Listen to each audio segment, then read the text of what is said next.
Hello friends, welcome to Praveen study point.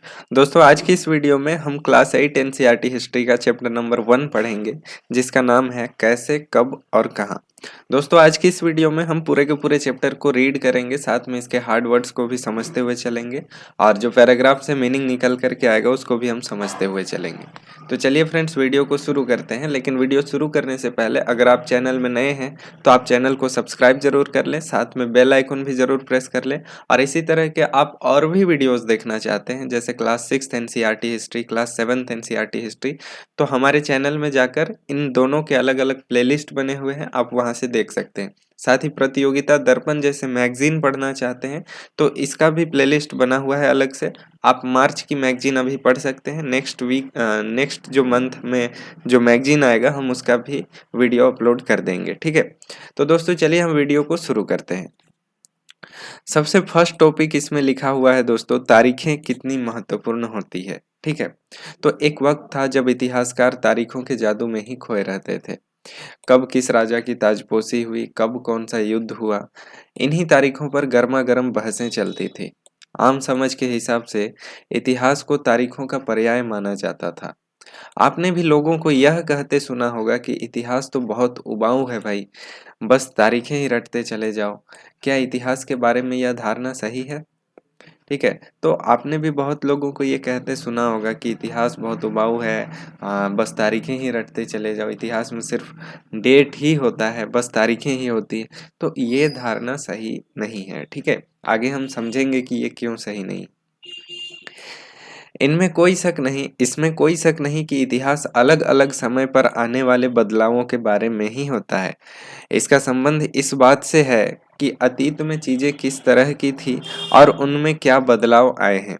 जैसे ही हम अतीत और वर्तमान की तुलना करते हैं, हम समय का जिक्र करने लगते हैं। हम पहले और बाद में की बातें करने लगते हैं।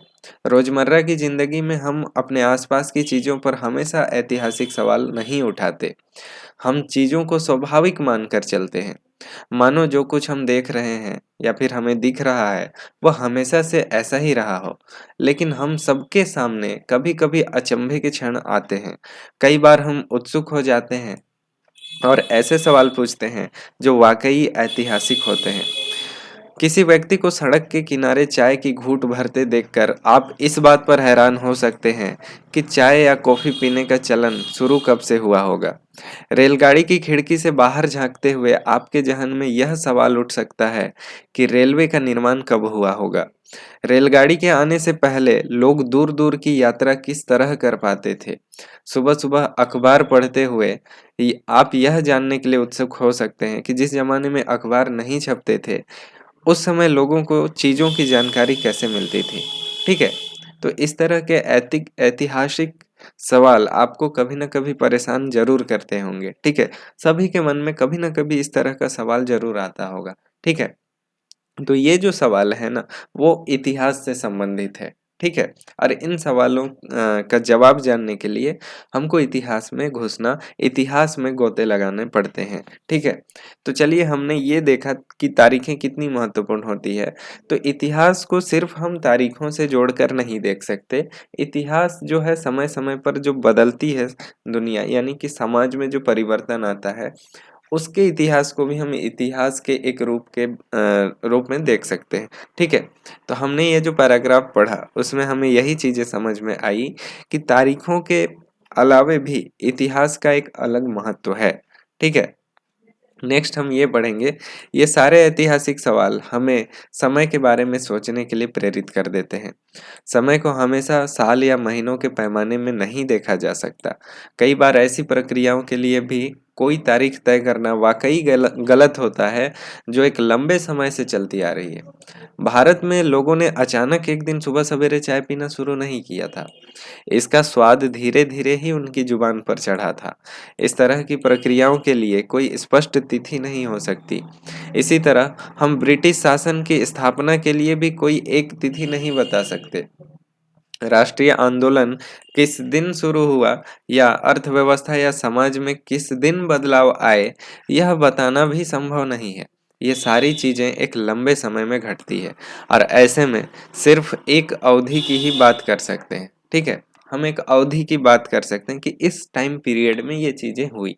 ठीक है, एक लगभग सही अवधि के बारे में बता सकते हैं जब वे खास बदलाव दिखाई देने शुरू हुए होंगे। तो फिर लोग इतिहास को तारीखों से जोड़कर क्यों देखते हैं? इस जुड़ाव की एक वजह है। एक समय था जब युद्ध और बड़ी-बड़ी घटनाओं के ब्यौरों को ही इतिहास माना जाता था। यह इतिहास राजा महाराजाओं और उनकी नीतियों के बारे में होता था। इतिहासकार यह लिखते थे कि कौन से साल राजा को ताज पहनाया गया, किस साल उसका विवाह हुआ, किस साल उसके घर में बच्चा पैदा हुआ, कौन से साल उसने कौन सी लड़ाई लड़ी, वह कब मरा और उसके बाद कौन सा शासक गद्दी पर बैठा। इस तरह की घटनाओं के लिए निश्चित तिथि बताई जा सकती है और इस तरह के इतिहासों में तिथियों का महत्व बना रहता है। जैसा कि पिछले 2 साल की इतिहास की किताबों में आपने देखा है कि इतिहासकार अब बहुत सारे दूसरे मुद्दों और दूसरे सवालों पर के बारे में भी लिखने लगे हैं। वे इस बात पर ध्यान देने लगे हैं कि लोग किस तरह अपनी रोजी रोटी चलाते थे, वे क्या पैदा करते थे और क्या खाते थे, शहर कैसे बने और बाजार किस तरह फैले, किस तरह रियासतें बनी और नए विचार पनपे और संस्कृति व समाज किस तरह बदले। तो इन सारे सवालों पे भी अब अपने विचार या फिर अपने मत देने लगे हैं इतिहासकार। तो इन सभी मुद्दों का अध्ययन भी हम अब इतिहास में करने लगे हैं। इसलिए सिर्फ और सिर्फ तारीखों से इतिहास को जोड़ना सही नहीं होगा। ठीक है। नेक्स्ट जो टॉपिक है दोस्तों, वो इसमें दिया गया है कौन सी तारीखें। ठीक है, तो इस चैप्टर में आपको सिर्फ इंट्रोडक्शन दिया जा रहा है कि आपको पूरा का पूरा मॉडर्न इंडिया किस तरह से पढ़ना है और उनमें किन चीज़ों को आपको ध्यान रखने की ज़रूरत है। ठीक है, तो यहाँ वही चीज़ें सबसे पहले बताई गई कि किसी भी चीज़ को हम सिर्फ और सिर्फ तारीख से नहीं जोड़ सकते और किसी भी घटना के लिए हम सिर्फ एक दिन को, उसका विशेष दिन नहीं बता सकते कि इसी दिन से वह शुरू हुआ। उसके लिए एक लंबी अवधि हम बता सकते हैं कि इस अवधि के अंदर, इस पीरियड के अंदर ये चीज़ें हमें इस तरह से बदलती हुई दिखाई दे रही थी। ठीक है, नेक्स्ट टॉपिक है दोस्तों कौन सी तारीखें। ठीक है, अब इसमें हम पढ़ेंगे कुछ तारीखों को महत्वपूर्ण मानने का पैमाना क्या होता है। हम जो तारीखें चुनते हैं, जिन तारीखों के इर्द गिर्द हम इतिहास की कहानी बुनते हैं, वे अपने आप में महत्वपूर्ण नहीं होती। वे इसलिए महत्वपूर्ण हो जाती है क्योंकि हम कुछ खास घटनाओं को महत्वपूर्ण मानकर चलने लगते हैं। अगर अध्ययन का विषय बदल दिया जाता है, अगर हम नए मुद्दों पर ध्यान देने लगते हैं, तो महत्वपूर्ण तारीखें भी बदल जाती है। एक उदाहरण पर विचार कीजिए। भारत में ब्रिटिश इतिहासकारों ने जो इतिहास लिखे, उनमें हर एक गवर्नर जनरल का शासनकाल महत्वपूर्ण है। ये इतिहास प्रथम गवर्नर जनरल वॉरेन हेस्टिंग्स के शासन से शुरू होते थे और आखिरी वायसरॉय लॉर्ड माउंटबेटन के साथ खत्म होते थे। अलग अलग अध्यायों में हम दूसरे गवर्नर जनरलों Hastings, Wellesley, Bentinck, Dalhousie, Canning, Lawrence, Lytton, Ripon, Curzon, Hardinge, Irwin के बारे में पढ़ते हैं। इस तरह इस इतिहास में गवर्नर जनरलों और वायसरॉयों का कभी न खत्म होने वाला सिलसिला ही छाया रहता था। इतिहास की इन किताबों में सारी तारीखों का महत्व इन अधिकारियों, इनकी गतिविधियों, नीतियों, उपलब्धियों के आधार पर ही तय होता था। यह ऐसे था मानो इन लोगों के जीवन के बाहर ऐसी कोई चीज नहीं थी जिसे जानना महत्वपूर्ण हो। इन लोगों के जीवन का क्रम ब्रिटिश भारत के इतिहास में अलग अलग अध्यायों के विषय बन जाता था। ठीक है, क्या हम इसी दौर के इतिहास को अलग ढंग से नहीं लिख सकते? गवर्नर जनरलों के इस इतिहास के चौखटे में हम भारतीय समाज के विभिन्न समूहों और वर्गों की गतिविधियों पर किस तरह ध्यान दे सकते हैं? जब हम इतिहास या कोई कहानी पढ़ते हैं या लिखते हैं, तो उसे टुकड़ों या अध्यायों में बांट देते हैं। हम ऐसा क्यों करते हैं? ऐसा इसलिए किया जाता है ताकि हर अध्याय में कुछ सामंजस्य रहे। इसका मकसद कहानी को इस तरह सामने लाना होता है कि उसे आसानी से समझा जा सके और याद रखा जा सके। इस प्रक्रिया में हम सिर्फ उन घटनाओं पर जोर देते हैं जो उस कहानी को पेश करने में मददगार होती है। जो इतिहास गवर्नर जनरलों के जीवन के इर्द गिर्द चलता है, उसमें भारतीयों की गतिविधियां कोई मायने नहीं रखती, उनके लिए वहां कोई जगह नहीं होती, तो फिर क्या किया जाए? जाहिर है हमें अपने इतिहास का एक अलग खाका बनाना पड़ेगा। इसका मतलब यह है कि अब तक जिन तिथियों को महत्व दिया जा रहा था वे महत्वपूर्ण नहीं रहेंगी, हमारे लिए नई तिथियां महत्वपूर्ण हो जाएंगी। नेक्स्ट है दोस्तों, हम अवधियां कैसे तय करते हैं? 1817 में स्कॉटलैंड के अर्थशास्त्री और राजनीतिक दार्शनिक जेम्स मिल ने 3 विशाल खंडों में ए हिस्ट्री ऑफ ब्रिटिश इंडिया, ठीक है, ब्रिटिश भारत का इतिहास नामक एक किताब लिखी। ठीक है, 1817 में स्कॉटलैंड के अर्थशास्त्री राजनीतिक दार्शनिक जेम्स मिल 3 विशाल खंडों में ए हिस्ट्री ऑफ ब्रिटिश इंडिया को लिखते हैं। ठीक है, इसको हम अंडरलाइन कर लेते हैं ग्रीन कलर से, क्योंकि ये इंपॉर्टेंट है। 1817 में स्कॉटलैंड के अर्थशास्त्री, ठीक है, और राजनीतिक दार्शनिक जेम्स मिल जो है वो 3 विशाल खंडों में क्या लिखते हैं? A history of British India, British Bharat का इतिहास नामक एक किताब लिखते हैं। ठीक है, अब हम फिर से येलो कलर ले लेते हैं और यहाँ पढ़ते हैं। ठीक है, इस किताब में उन्होंने भारत के इतिहास को हिंदू, मुस्लिम और ब्रिटिश इन 3 कालखंडों में बांटा था। कालखंडों के इस निर्धारण को ज्यादातर लोगों ने मान भी लिया कि एक हिंदू काल था भारत में, दूसरा मुस्लिम काल था जो मेडिवल पीरियड है, और तीसरा जो है वो ब्रिटिश काल है। इस तरह से ये जो जेम्स मिल था वो भारतीय इतिहास को बांट देता है। क्या आपको भारतीय इतिहास को समझने के इस तरीके में कोई समस्या दिखाई देती है? इतिहास को हम अलग अलग कालखंडों में बांटने की कोशिश क्यों करते हैं? इसकी भी एक वजह है। हम एक दौर की खासियतों, उसके केंद्रीय तत्वों को पकड़ने की कोशिश करते हैं, इसलिए ऐसे शब्द महत्वपूर्ण हो जाते हैं जिनके सहारे हम समय को बांटते हैं। ये शब्द अतीत के बारे में हमारे विचारों को दर्शाते हैं। वे हमें बताते हैं कि एक अवधि से दूसरी अवधि के बीच आए बदलावों का क्या महत्व होता है। ठीक है, मिल को लगता था कि ये एशियाई समाज सभ्यता के मामले में यूरोप से पीछे है, और इतिहास की उनकी समझदारी ये थी कि भारत में अंग्रेजों के आने से पहले यहाँ हिंदू और मुसलमान तानाशाहों का ही राज चलता था। यहाँ चारों ओर केवल धार्मिक बैर, जातिगत बंधनों और अंधविश्वासों का ही बोलबाला था। ठीक है, इस तरह की मान्यता उसकी थी जेम्स मिल की, जबकि ऐसा था नहीं। ठीक है, मिल की राय में ब्रिटिश शासन भारत को सभ्यता की राह पर ले जा सकता था, और इस काम के लिए जरूरी था कि भारत में यूरोपीय शिष्टाचार, कला, संस्थानों और कानूनों को लागू किया जाए। मिल ने तो यहाँ तक सुझाव दिया था कि अंग्रेजों को भारत के सारे भूभाग पर कब्जा कर लेना चाहिए, ताकि भारतीय जनता को ज्ञान और सुखी जीवन प्रदान किया जा सके। उनका मानना था कि अंग्रेजों की मदद के बिना हिंदुस्तान प्रगति नहीं कर सकता। इतिहास की इस धारणा में अंग्रेजी शासन पद्धति और सभ्यता का प्रतीक था। ठीक है, इतिहास की इस धारणा में अंग्रेजी शासन प्रगति और सभ्यता का प्रतीक था। ठीक है, तो इस धारणा में क्या पता चलता है कि अंग्रेजी शासन जो है, ब्रिटिश शासन, वो प्रगति और सभ्यता का प्रतीक था। लेकिन ऐसा था क्या? तो ऐसा नहीं था। अंग्रेजी शासन से पहले सारा अंधकार का दौर था। क्या इस तरह की धारणा को स्वीकार किया जा सकता है? तो इस तरह की धारणा को स्वीकार नहीं किया जा सकता। क्या इतिहास के किसी दौर को हिंदू या मुसलमान दौर कहा जा सकता है? क्या इन सारे दौरों में कई तरह के धर्म एक साथ नहीं चलते थे? किसी युग को केवल उस समय के शासकों के धर्म के हिसाब से तय करने की जरूरत है? अगर हम ऐसा करते हैं तो इसका मतलब यह कहना चाहते हैं कि औरों के जीवन और तौर तरीकों का कोई महत्व नहीं होता। हमें याद रखना चाहिए कि प्राचीन भारत में सारे शासकों का भी एक धर्म नहीं होता था। ठीक है, जो भी शासक यहाँ हुआ करते थे सबका एक धर्म भी नहीं होता था, सब अलग अलग धर्म के होते थे। ठीक है, अंग्रेजों द्वारा सुझाए गए वर्गीकरण से अलग हटकर इतिहासकार भारतीय इतिहास को आमतौर पर प्राचीन, मध्यकालीन और आधुनिक काल में बांटकर देखते हैं। ठीक है, तो इसको भी हम ग्रीन कलर से अंडरलाइन कर लेंगे। यहाँ पे लिखा है अंग्रेजों द्वारा सुझाए गए वर्गीकरण से अलग हटकर इतिहासकार भारतीय इतिहास को आमतौर पर किस पे डिवाइड करते हैं?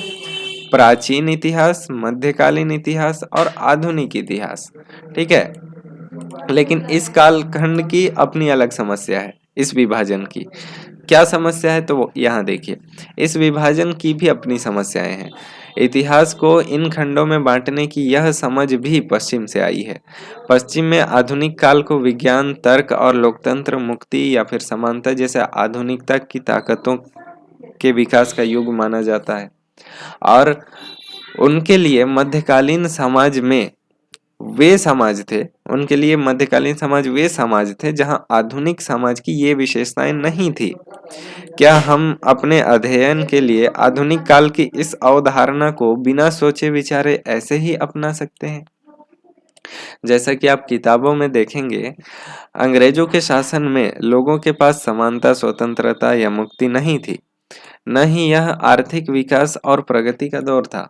फिर भी हम इसे आधुनिक मान करके चलते हैं और पढ़ते हैं आधुनिक भारत के रूप में। बहुत सारे इतिहासकार इस युग को औपनिवेशिक युग कहते हैं। ठीक है, औपनिवेशिक युग भी कहते हैं बहुत सारे इतिहासकार। अब औपनिवेशिक क्या होता है? ठीक है, तो चलिए हम जानते हैं कि औपनिवेशिक क्या होता है। दोस्तों, इस किताब में आप पढ़ेंगे कि किस तरह अंग्रेजों ने हमारे देश को जीता और स्थानीय नवाबों और राजाओं को दबाकर अपना शासन स्थापित किया। आप देखेंगे कि किस तरह उन्होंने अर्थव्यवस्था और समाज पर नियंत्रण स्थापित किया, अपने सारे खर्चों को निपटाने के लिए राजस्व वसूल किया, अपनी जरूरत की चीजों को सस्ती कीमतों पर खरीदा और निर्यात के लिए महत्वपूर्ण फसलों की खेती कराई। और इन सारी कोशिशों के कारण क्या बदलाव आए, तो आप ये भी जानेंगे कि ब्रिटिश शासन के कारण यहाँ की मूल्य मान्यताओं और पसंद नापसंद, रीति रिवाज व तौर तरीकों में क्या बदलाव आए। ठीक है, जब एक देश पर दूसरे देश के दबदबे से इस तरह के राजनीतिक, आर्थिक, सामाजिक और सांस्कृतिक बदलाव आते हैं तो इस प्रक्रिया को औपनिवेशीकरण कहा जाता है। दोस्तों, ये पॉइंट भी अगर आप नोट करना चाहें तो आप नोट कर सकते हैं। ये बहुत ही इम्पोर्टेंट चीज है जो यहाँ पे लिखा गया है, इम्पोर्टेंट लाइन है। यहाँ पे आप देख सकते हैं, जब एक देश पर दूसरे देश के दबदबे से इस तरह के राजनीतिक, आर्थिक, सामाजिक और सांस्कृतिक बदलाव आते हैं तो इस प्रक्रिया को औपनिवेशीकरण कहा जाता है। तो ये पॉइंट अगर आप नोट करना चाहे तो आप नोट भी कर सकते हैं, स्क्रीनशॉट लेना चाहें तो स्क्रीनशॉट भी ले सकते हैं। ठीक है, नेक्स्ट यहाँ देखिए, लेकिन जल्दी ही आप यह समझ जाएंगे कि सारे वर्ग और समूह इन बदलावों को एक ही ढंग से अनुभव नहीं कर रहे थे। इसलिए इस किताब को हमारे अतीत यानी कई अतीतों पर केंद्रित नाम दिया गया है। ठीक है, मेरा अतीत नहीं कहा गया, हमारा अतीत, मतलब हम सिर्फ एक नहीं है, हम अलग अलग समाज, अलग अलग समुदाय से बिलोंग करते हैं। तो हम सब पर अतीत में जो नियंत्रण किसी का था या फिर आर्थिक, सामाजिक, सांस्कृतिक बदलाव जो हुए वो हर समुदाय के लिए, हर समूह के लिए अलग अलग तरीके से हुआ और अलग अलग स्तर का इम्पैक्ट भी उन पर पड़ा। ठीक है, इसीलिए हम सभी चीजों को अलग अलग तरीके से देखेंगे, अलग अलग तरीके से जानेंगे।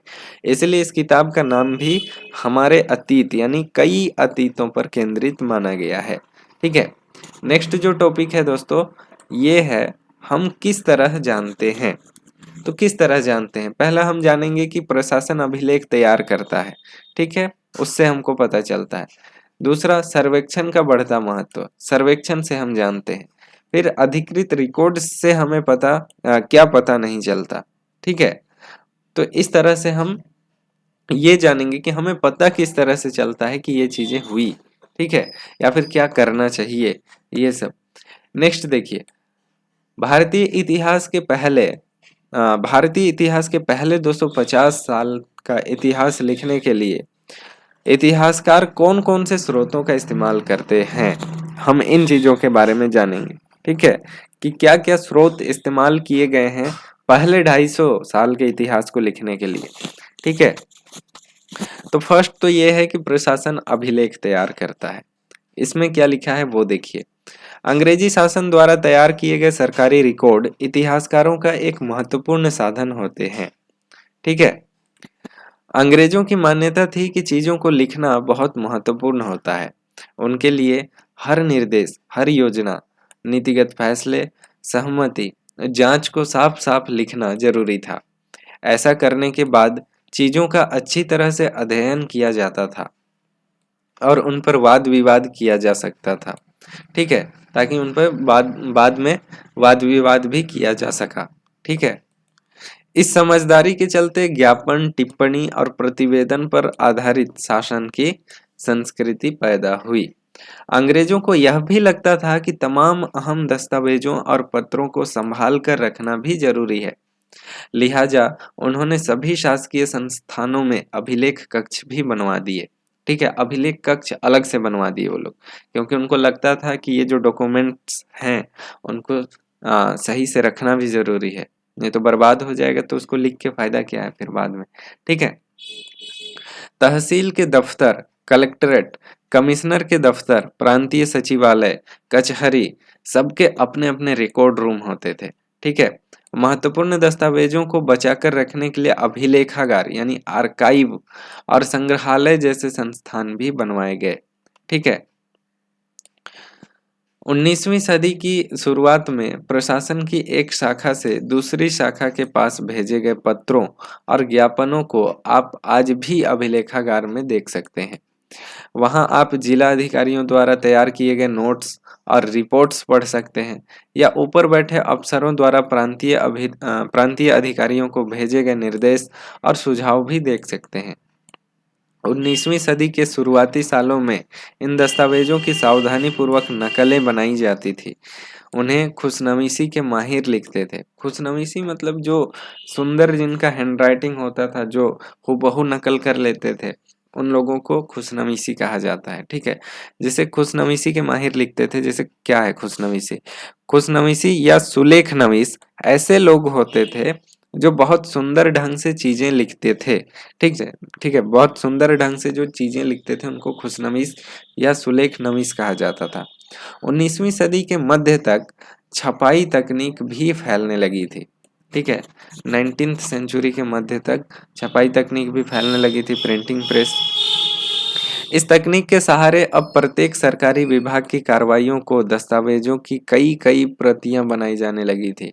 ठीक है, कोई भी कार्रवाई होता था उसका कॉपीज बनाया जाता था बहुत सारा। ठीक है। नेक्स्ट है सर्वेक्षण का बढ़ता महत्व। औपनिवेशिक शासन के दौरान सर्वेक्षण का चलन भी महत्वपूर्ण हो गया। अंग्रेजों का विश्वास था कि किसी देश पर अच्छी तरह से शासन चलाने के लिए उसको सही ढंग से जानना बहुत जरूरी होता है। 19वीं सदी की शुरुआत तक पूरे देश का नक्शा तैयार करने के लिए बड़े बड़े सर्वेक्षण किए जाने लगे। गांवों में राजस्व के सर्वेक्षण किए गए और इन सर्वेक्षणों में धरती की सतह, मिट्टी की गुणवत्ता और वहां मिलने वाले पेड़ पौधों एवं जीव जंतुओं तथा स्थानीय इतिहासों व फसलों का पता लगाया जाता था। अंग्रेजों की राय में किसी इलाके का शासन चलाने के लिए इन सारी बातों को जानना बहुत जरूरी था। 19वीं सदी के आखिर से हर 10 साल में जनगणना भी की जाने लगी। जनगणना के जरिए भारत के सभी प्रांतों में रहने वाले लोगों की संख्या, उनकी जाति, इलाके और व्यवसाय के बारे में जानकारियां इकट्ठी की जाती थी। इसके अलावा वनस्पतिक सर्वेक्षण, प्राणी वैज्ञानिक सर्वेक्षण, पुरातत्वीय सर्वेक्षण, मानव शास्त्रीय सर्वेक्षण, वन सर्वेक्षण आदि कई दूसरे सर्वेक्षण भी किए जाते थे। ठीक है, इस तरह के कई सर्वेक्षण किए जाते थे। सर्वेक्षणों का बहुत महत्व माना जाता था उस समय, और इनका मानना था कि किसी भी एरिया में अगर बढ़िया तरीके से शासन चलाना है और अच्छे से शासन चला पाना संभव है, तो वो सिर्फ इसलिए संभव है ताकि जब हम पूरे एरिया को बढ़िया तरीके से जानते हों, ठीक है, उनके बारे में हमें पूरा डिटेल्स मालूम हो। ठीक है, तो इसीलिए उनका ये मानना था कि सर्वेक्षण करना बहुत जरूरी है। नेक्स्ट जो टॉपिक है दोस्तों, अधिकृत रिकॉर्ड्स से क्या पता नहीं चलता। रिकॉर्ड्स के इस विशाल भंडार से हम बहुत कुछ पता लगा सकते हैं, फिर भी इस बात को नज़रअंदाज नहीं किया जा सकता कि ये सारी सरकारी ये सारी सरकारी तस्वीरों को बहुत ध्यान से देखना चाहिए। अच्छा, यहाँ से है, ठीक है। ये सारे सरकारी रिकॉर्ड्स हैं, ठीक है। ये नज़रअंदाज नहीं करना चाहिए कि ये सारे सरकारी सरकारी रिकॉर्ड्स हैं, और इनसे हमें यही पता चल सकता है कि सरकारी अफसर क्या सोचते थे, ठीक है। उनकी दिलचस्पी किन चीज़ों में थी और बाद के लिए वे किन चीज़ों को बचाए रखना चाहते थे। इन रिकॉर्ड्स से हमें ये समझने में हमेशा मदद नहीं मिलती कि देश के दूसरे लोग क्या महसूस करते थे और उनकी कार्रवाइयों की क्या वजह थी। इन बातों को जानने के लिए हमें कहीं और देखना होगा। जब हम ऐसे दूसरे स्रोतों की तलाश में निकलते हैं तो उनकी भी कोई कमी नहीं रहती, लेकिन सरकारी रिकॉर्ड्स के मुकाबले उन्हें ढूंढना जरा मुश्किल साबित होता है। इस लिहाज से लोगों की डायरियाँ, तीर्थयात्रियों और यात्रियों के संस्मरण, महत्वपूर्ण लोगों की आत्मकथाएं और स्थानीय बाजारों में बिकने वाली लोकप्रिय पुस्तिकाएं महत्वपूर्ण हो जाती हैं। जैसे जैसे छपाई की तकनीक फैली, अखबार छपने लगे और विभिन्न मुद्दों पर जनता में बहस भी होने लगी। नेताओं और सुधारकों ने अपने विचारों को फैलाने के लिए लिखा और कवियों और उपन्यासकारों ने अपनी भावनाओं को व्यक्त करने के लिए लिखा।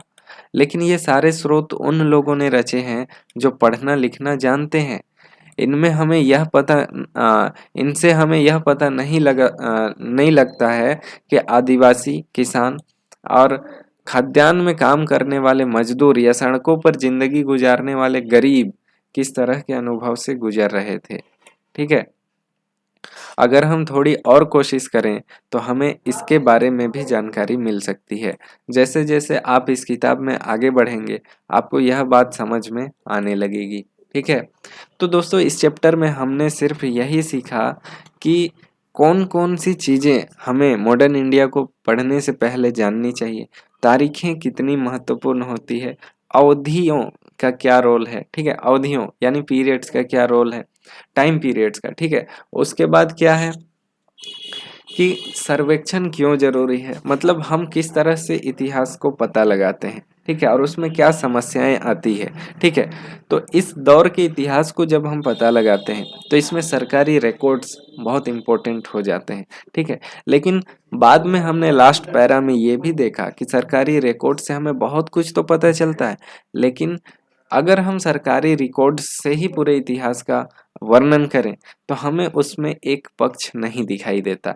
हमें सिर्फ उसमें यही विचार दिखाई देते हैं कि अंग्रेज क्या सोचते थे, ठीक है, सामान्य जनता क्या सोचती थी, इनके क्या विचार थे, या फैक्ट्री मजदूर क्या सोचते थे, इनका जीवन किस तरह का था, ये हमें पता नहीं चलता, ठीक है। तो इस तरह की चीज़ें हैं। हमने मॉडर्न इंडिया में किस तरह के स्रोत यूज किए जाते हैं पूरे इतिहास का वर्णन करने के लिए, उसको जाना। नेक्स्ट चैप्टर से अगर आप यहाँ पे देखें तो हम आपको नेक्स्ट चैप्टर इस तरह से दिखा सकते हैं। नेक्स्ट चैप्टर से हम पढ़ेंगे व्यापार से साम्राज्य तक कंपनी की सत्ता स्थापित होती है। तो ये चैप्टर जो है ये बहुत इम्पोर्टेंट है मॉडर्न इंडिया में। इसमें हम मैप को देखते हुए पढ़ेंगे कि कहाँ कहाँ से ये जो यूरोपीय कंपनियां थी वो व्यापार करने के लिए किस रास्ते से होते हुए भारत तक पहुंची और भारत में कहाँ पर इन्होंने अपना कोठा बनाया, उसके बाद यहाँ पर उन्होंने किस तरह से व्यापार शुरू किया, ठीक है। तो चलिए फ्रेंड्स, मिलते हैं नेक्स्ट वीडियो में, तब तक के लिए धन्यवाद। जय हिंद।